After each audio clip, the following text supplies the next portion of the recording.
सुप्रभात बच्चों।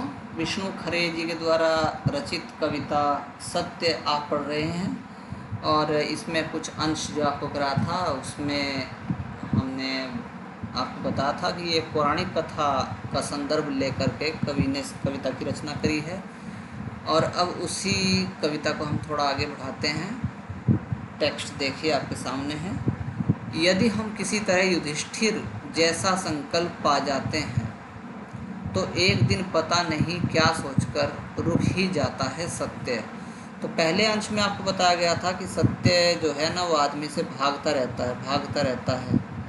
और कुंती पुत्र युधिष्ठिर विदुर से कुछ जानना चाहते हैं तो विदुर भी उनके सामने रुकते नहीं हैं। तो विदुर यहाँ पे सत्य का ही प्रतीक हैं। तो जब कहने के बावजूद भी नहीं रुकते तो कुंती नंदन युधिष्ठिर फिर भी उनका पीछा करना नहीं छोड़ते, क्योंकि उन्होंने संकल्प कर लिया था कि मुझे ये जानकारी लेनी ही लेनी है कि बात थी क्या।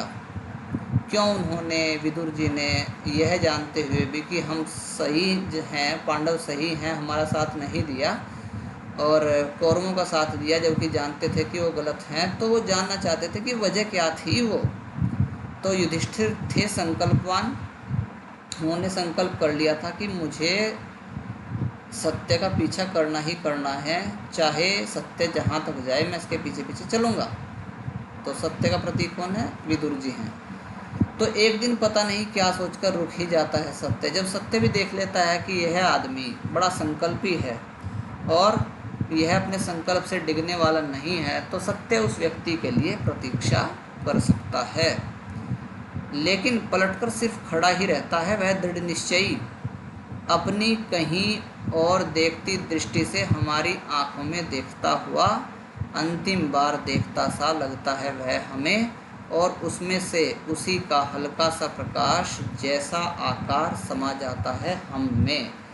तो सत्य जो होता है बड़ा ही प्रभावी होता है। सत्य का प्रभाव बहुत ही गहरा होता है।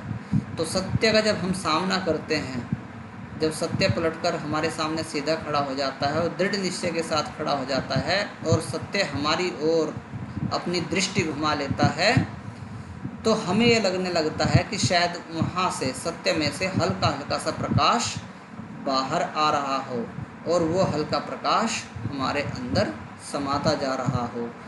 कहने का मतलब ये हो गया कि सत्य बहुत ही प्रभावशाली एक अनुभूति होती है और जो आदमी सत्य का सामना करता है उसमें वो अनुभूति प्रकाश के रूप में समा जाती है।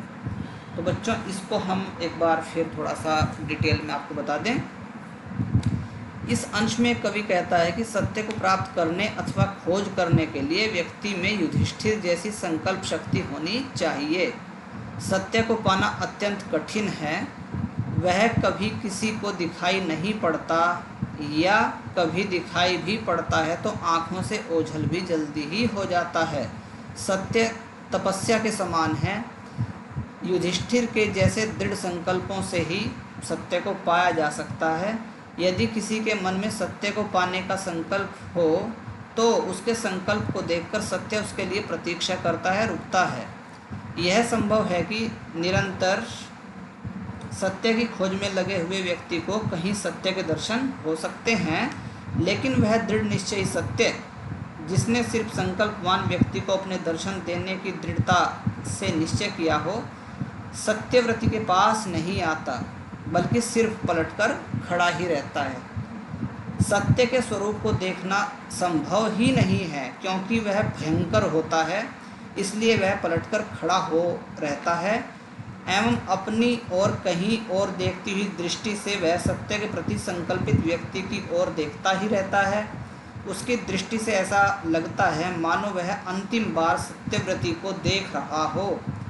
उसके इस प्रकार देखे जाने से उसमें से एक हल्का सा प्रकाश जैसा आकार व्यक्ति की आत्मा में आकर के समा जाता है।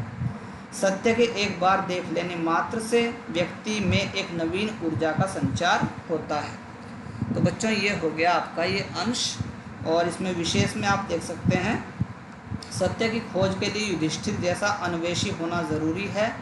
विदुर का तेज युधिष्ठिर के सामने इसके बाद समाने के बाद विदुर का तेज युधिष्ठिर में समाने के बाद विदुर का शरीर निर्जीव सा हो गया था। सत्य एवं सत्यवादी एकाकार हो जाते हैं। खड़ी बोली में ये रचना है, विचार प्रधान कविता है। और काव्य सौंदर्य में आप देख सकते हैं, सत्यनिष्ठ व्यक्ति सत्य का साथ नहीं छोड़ता कभी भी, और यही भाव इस काव्यांश में भी प्रकट हुआ है। सत्य की महत्ता को प्रतिपादित किया गया है इस काव्यांश में। कला पक्ष की अगर बात करें तो भाषा बहुत ही सरल और सहज है, खड़ी बोली है, मिश्रित शब्दावली युक्त प्रभावपूर्ण और भावाभिव्यक्ति में समर्थ भाषा है। युधिष्ठिर जैसा देखता सा हल्का सा प्रकाश, इनमें उपमालंकार का प्रयोग है, दृष्टांत या उदाहरण शैली का प्रयोग हुआ है। और काव्यांश जो है वो अतुकांत, यानी इसमें कहीं भी राइम आपको नहीं मिलेगी, यानी एक मुक्त छंद रचना ये है। तो बच्चों ये हो गया आपका ये काव्यांश। अब आते हैं अगले काव्यांश पर, और बहुत इम्पोर्टेंट काव्यांश है ये, एग्ज़ाम की दृष्टि से वही ये कई बार पूछा गया है। तो पंक्तियाँ एक बार सुन लें। जैसे शमी वृक्ष के तने से टिककर न पहचानने में पहचानते, जैसे शमी के तने से टिककर न पहचानने में पहचानते हुए विदुर ने धर्मराज को निर्निमेष देखा था अंतिम बार, और उनमें से उनका आलोक धीरे धीरे आगे बढ़कर मिल गया था युधिष्ठिर में। सिर झुकाए निराश लौटते हैं हम कि सत्य अंत तक हमसे कुछ नहीं बोला। हाँ, हमने उसके आकार से निकलता वह प्रकाश पुंज देखा था, हम तक आता हुआ वह हम में विलीन हुआ या हमसे होता हुआ आगे बढ़ गया। तो बच्चों इस पंक्ति पे ध्यान देंगे। महाभारत के प्रसंग के अनुसार युधिष्ठिर ने विदुर को शमी वृक्ष के तने से टिका देखा था। ये पढ़ा जाता है, महाभारत में प्रसंग आता है कि युधिष्ठिर ने जब उनका पीछा नहीं छोड़ा तो थक हार के जो विदुर थे वो एक शमी के पेड़ के साथ टिककर बैठ गए। शमी वृक्ष के तने से टिककर खड़े हुए विदुर ने न पहचानने का बहाना करते हुए भी उन्हें पहचाना तथा उन्होंने युधिष्ठिर को बिना पलक झपकाए हुए अंतिम बार देखा। युधिष्ठिर को वो निर्निमेष देखते रहे और न पहचानने की बात कहते हुए भी वो वास्तव में विदुर उनको पहचान रहे थे और निर्निमेष देख रहे थे, बिना पलक झपकाए देख रहे थे। और शायद ऐसा था कि वो उनको अंतिम बार देख रहे हों। उनकी दृष्टि से निकला हुआ प्रकाश धीरे धीरे आगे बढ़कर युधिष्ठिर में समा गया, क्योंकि वो क्या थे? सत्य के प्रतीक। तो सत्य जब सामने आता है तो सत्य का आभास, एक अनुभूति सत्य को अनुभव करने वाले व्यक्ति के अंदर समा जाती है। उन्होंने युधिष्ठिर से कुछ नहीं बोला, यानी सत्य कुछ कहता नहीं है। सत्य का सामना क्षण भर के लिए करने के बाद भी सत्य हमसे कुछ बोलता नहीं है, वह सिर्फ हमारी ओर देखता रहता है। इससे निराशा होती है कि सत्य हमारे साथ बोलता क्यों नहीं, बोलना चाहिए। इसी प्रकार जब कभी सत्य हमारे आसपास होता है तो हमारे जीवन, हमारे शरीर में भी वह आलोक की तरह, प्रकाश की तरह समा जाता है। किंतु कभी कभी सच हमारे पास ठहरता नहीं, बस पास से निकल जाता है स्पर्श करके। सच हमेशा बदलता रहता है, यानी सत्य हमेशा स्थायी नहीं रहता, उसका कोई निश्चित या स्थिर रूप नहीं होता।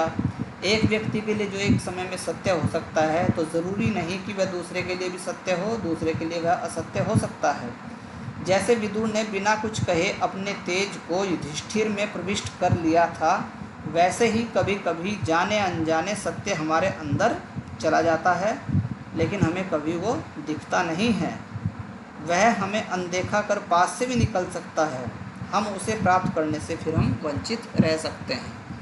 तो बच्चों इसमें विशेष में आप ले सकते हो, काव्यांश में विदुर तथा युधिष्ठिर क्रमशः सत्य और सत्यान्वेषी के व्यक्ति के प्रतीक हैं।